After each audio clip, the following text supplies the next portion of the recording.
My mom moved up to the loft after her brothers died. At the time, it was as far away as she could get.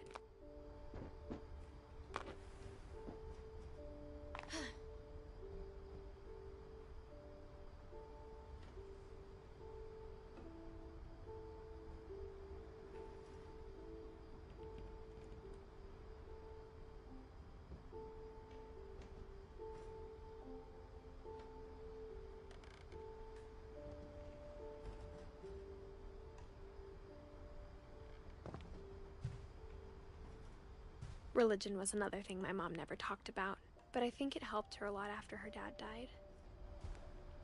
She spent a summer building houses in Calcutta, where she met my dad, Sanjay. My mom moved to India a week after graduation and got a job teaching English. Louis was born a year later.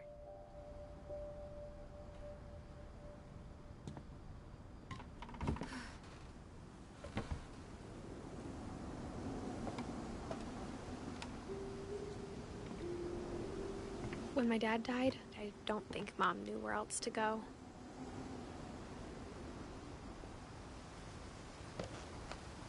I'm sure Edie was happy to have her back.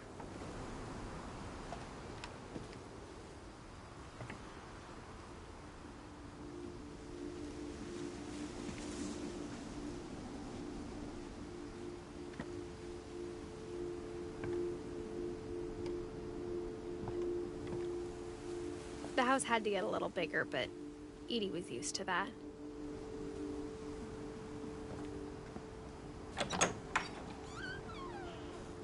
And for a while, things were good. Almost normal.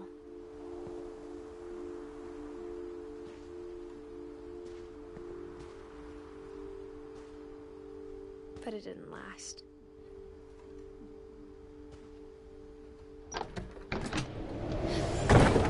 The beginning of the end was Milton's 10th birthday, when Edie gave him a castle.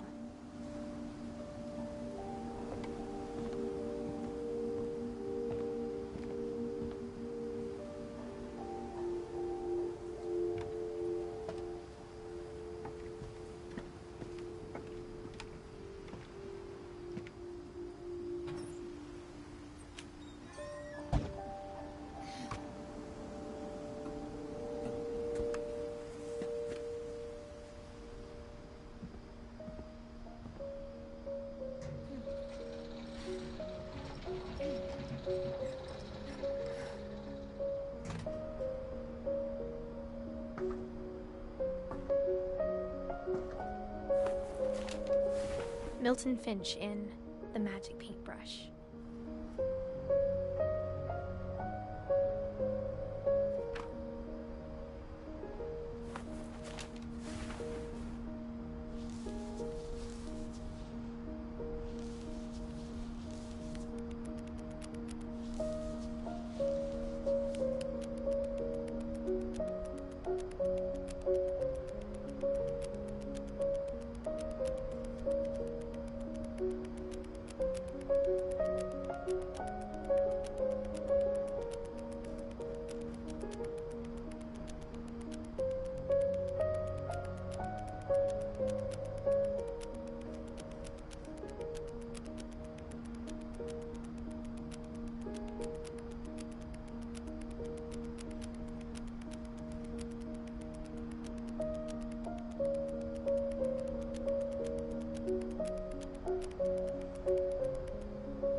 I was 4 when Milton disappeared.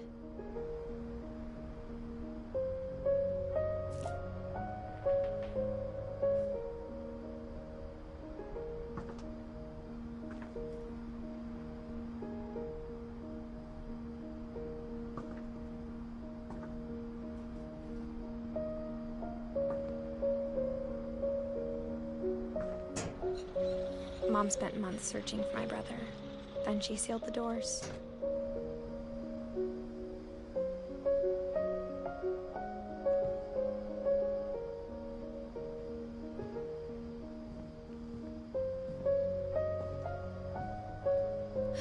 whatever Milton had found in the house. Mom didn't want it getting out.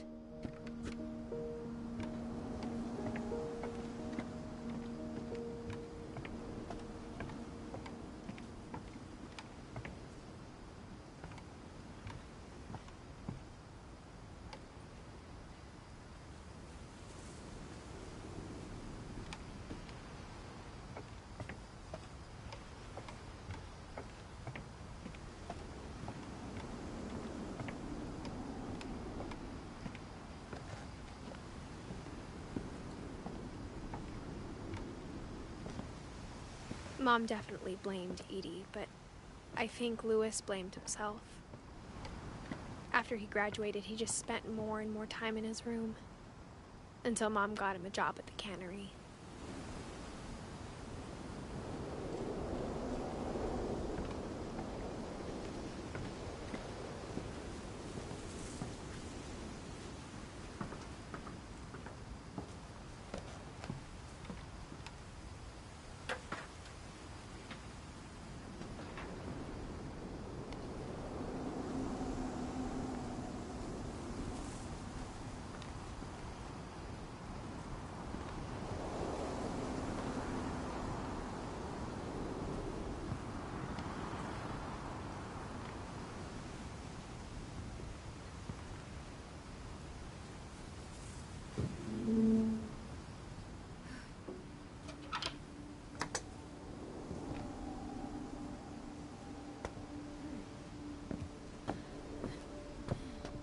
Louis's room smelled very, very familiar. That part of him lived on.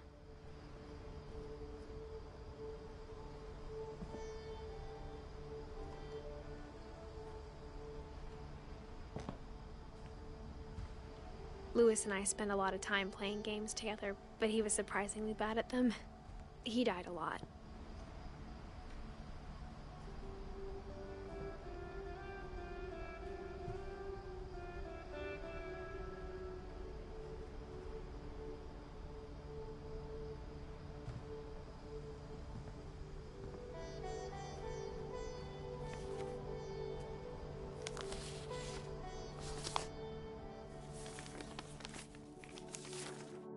Dear Mrs. Finch, as Louis's psychiatrist, I can understand your desire for an explanation.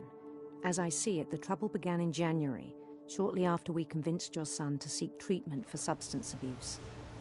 Newly sober, I believe Louis first noticed the monotony of his daily life.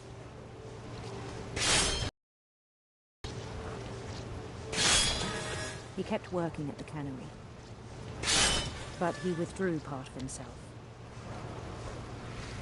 In our sessions, I saw the same behavior. His mind began to wander.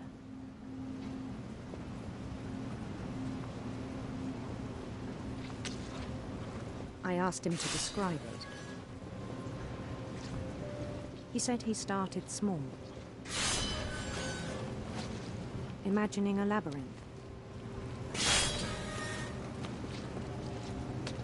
He'd feel his way about. Then something moved. Bats.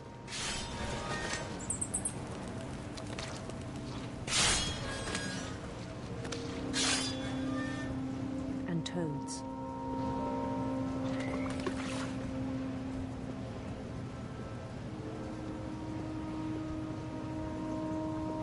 And things that have not names. He knew it was all in his head.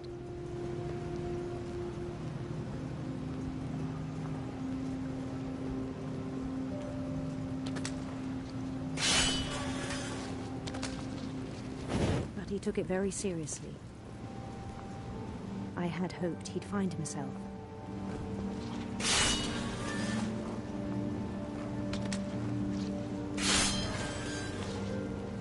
But he found something more. I worried about him then. Daydreaming at the cannery. I spoke with his boss. But he said Louis had become a model employee. Methodical, tireless, focused. Like a whole new Lewis. So I let him go on.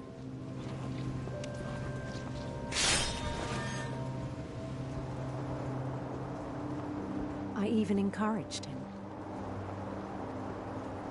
It seemed very promising at first. He told me he'd made a new friend.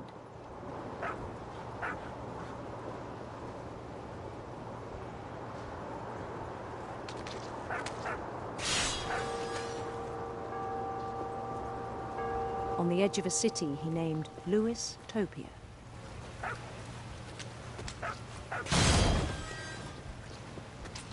He built the city up slowly, brick by brick.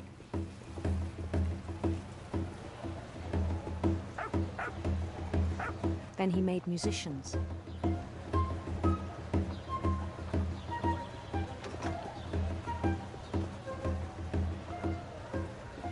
And songs for them to play. He talked about starting a band.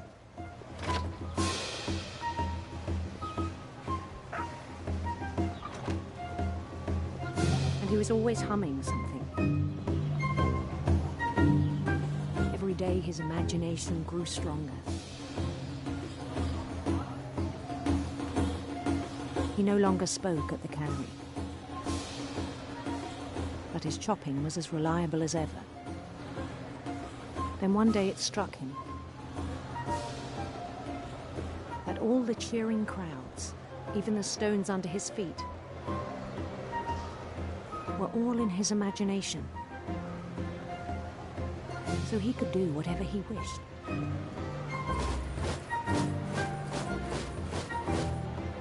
He held an election for mayor. And he won. They begged him to stay, but his mind was already wandering. It became a game for him.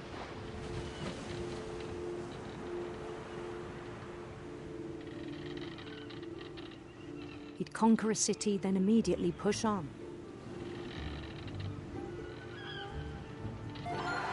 New Louisville.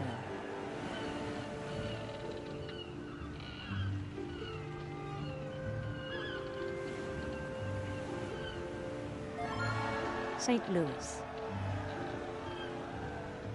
He started drifting away from our reality.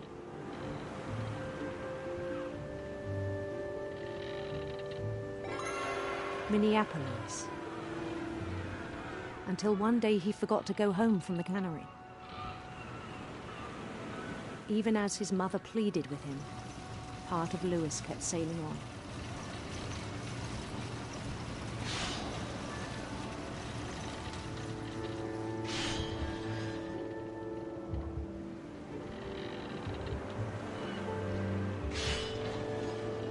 In Louisburg, he heard rumors of a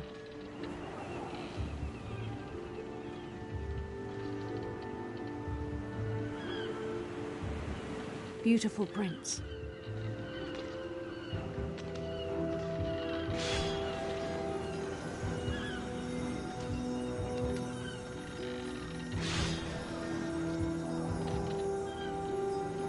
The prince was on his own quest for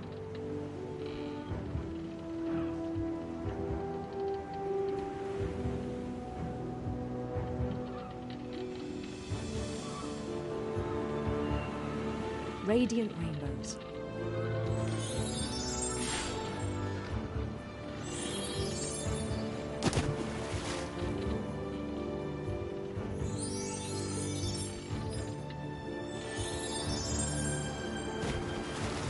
He followed the sound of his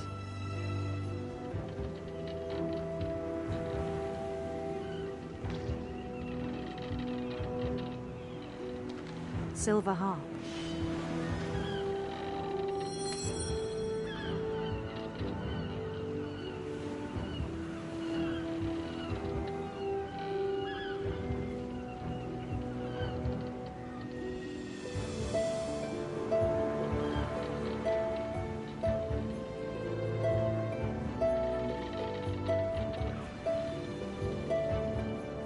His chase led him to a golden palace east of the sun and west of the moon. Even then, his logic remained sound. He knew the world was all in his imagination.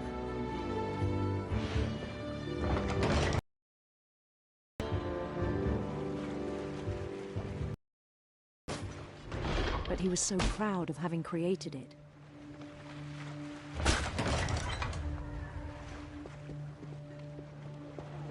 In his own eyes, he'd become something greater than a king.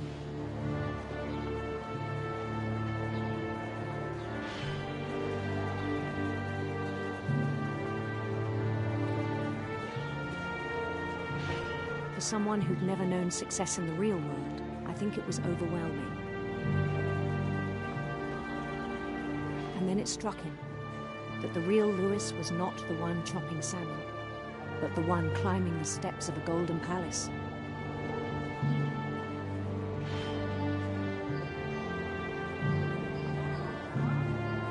My imagination is as real as my body, he told me. It was hard to argue with him.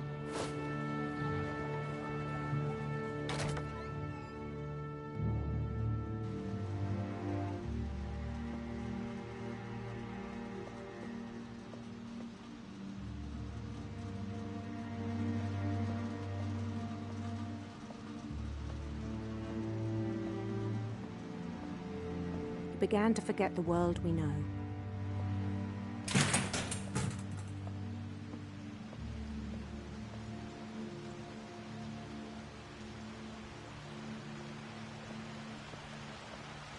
I think it pained him to remember Louis, the cannery worker.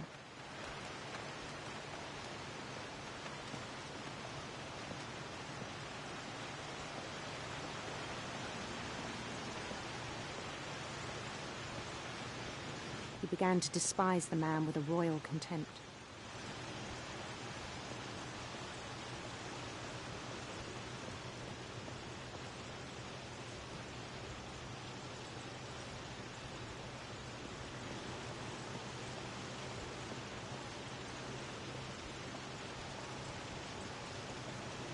I still thought I could save him.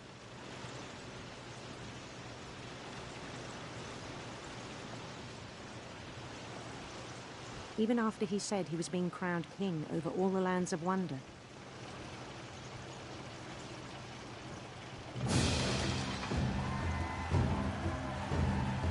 The palace would be packed with his companions.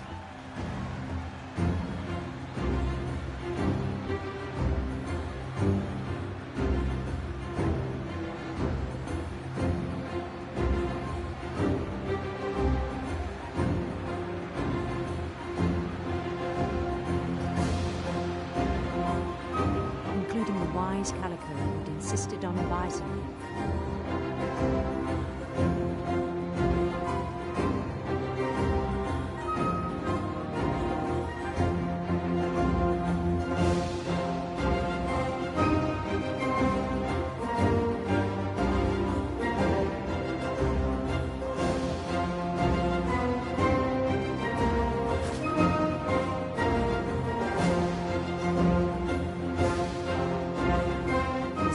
Waiting, holding his crown.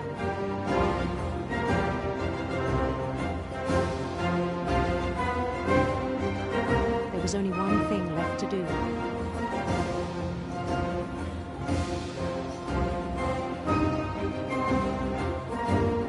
Bend down his head.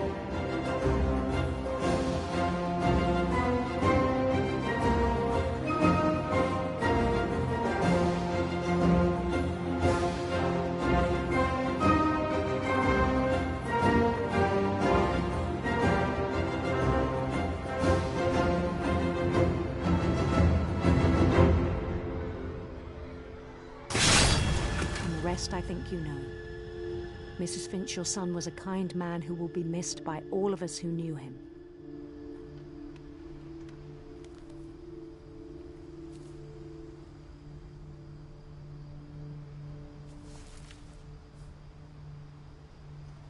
My brother was really cool.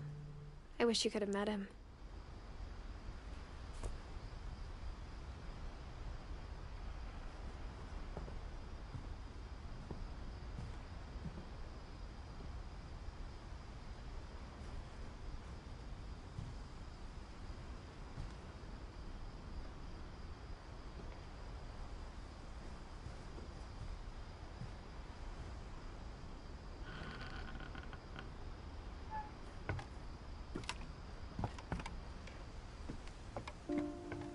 way back from Lewis's funeral, my mom told me to start packing. She waited until the day before we left to tell Edie.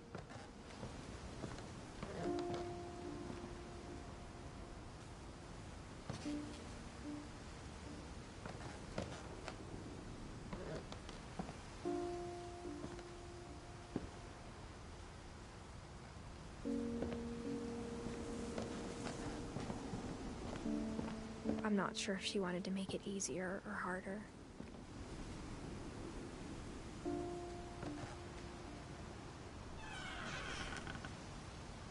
I wish we'd stayed. But I understand why we left.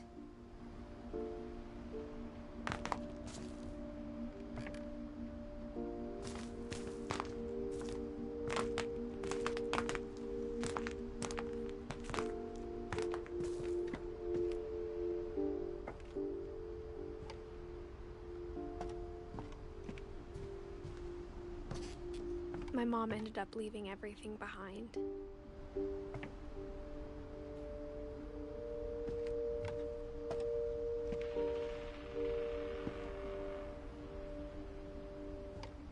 What happened that night had been coming for a long time.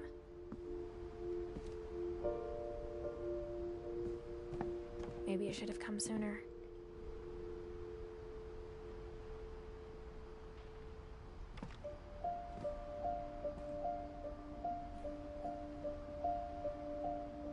But it had to end one way or another.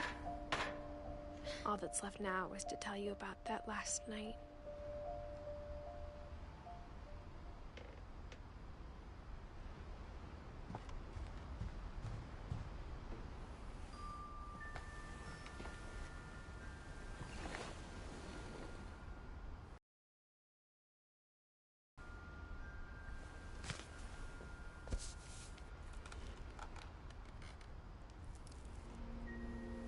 That whole last day, Edie just watched us pack and didn't say a word.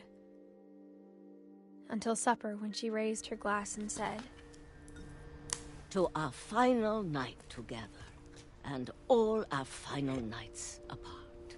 Grandma, you know what I said about alcohol. Some of your medications are very Edith, specific. I left a present for you in the hallway. Why don't you go open it? The grown-ups have to argue now. I'm sorry, you're right. We're all leaving tomorrow. Let's just enjoy our last... I'm not leaving. Edith, you're excused.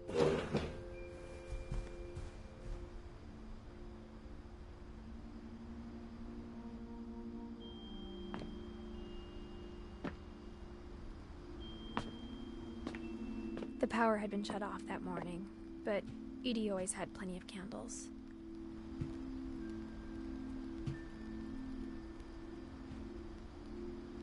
When my mom sealed the library, I don't think she knew about the other entrance.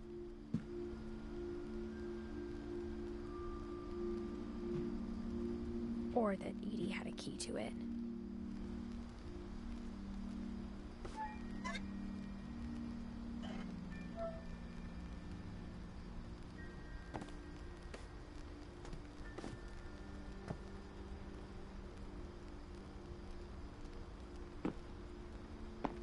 The thing you're afraid of isn't going to end when you leave the house.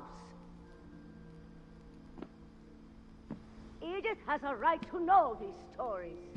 My children are dead because of your stories. I think it's best if Edith and I leave tonight.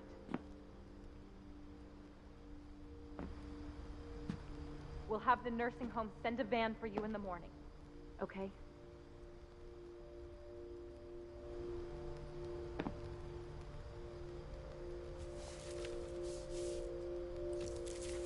Dear Edith, there's so many stories I wish I could tell you, but there's only time for one. This is about what happened on the night you were born. That night, the tide went way, way out. It was the first and last time I ever saw the old house aground. There'd been an earthquake out in the middle of the ocean. They called it the lowest tide in 1,000 years. God, it smelled awful. You know, I've seen that house every day of my life.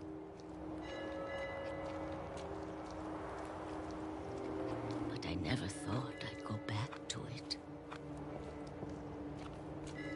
When the fog rolled in, I lost my way.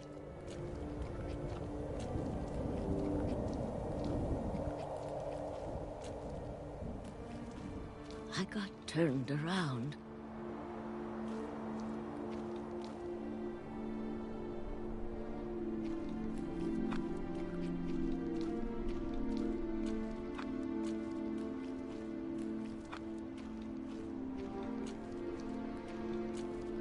For a while, I wandered. I started seeing things.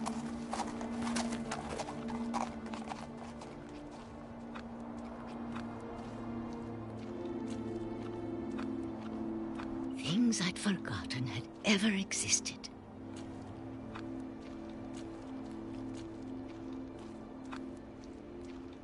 But when I saw them, they felt like old friends. That night, a lot of things came back to me. Or maybe I came back to them.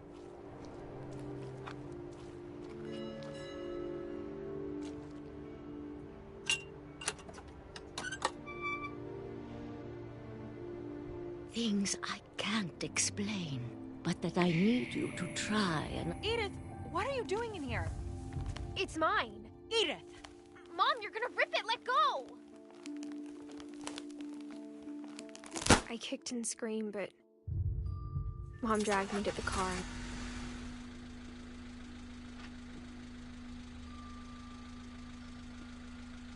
I never saw Great-Grandma Edie again. The next morning, the van came to pick her up, but she was already gone. After that, we moved around a lot.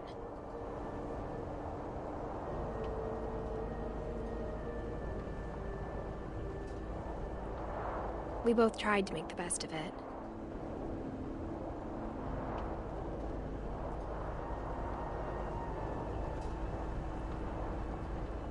A few years went by.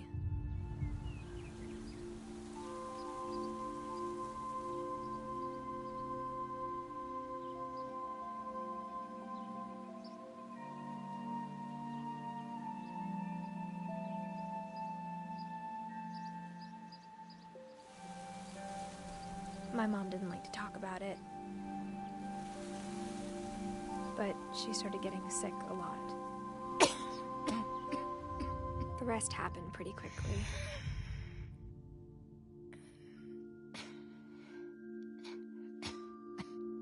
She got better for a while,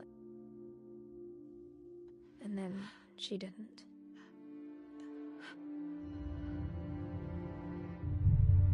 And then I was alone. The last Finch left alive.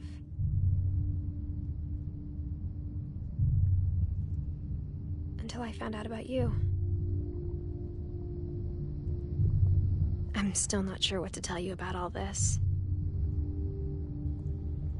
If we lived forever, maybe we'd have time to understand things. But as it is, I think the best we can do is try to open our eyes. And appreciate how strange and brief all of this is. This journal was supposed to be for you. But now I hope you'll never see it.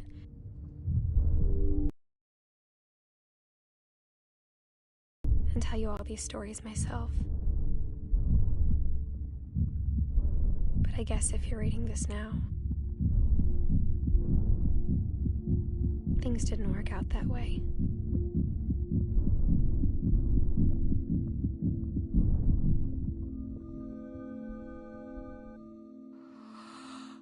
This is where your story begins.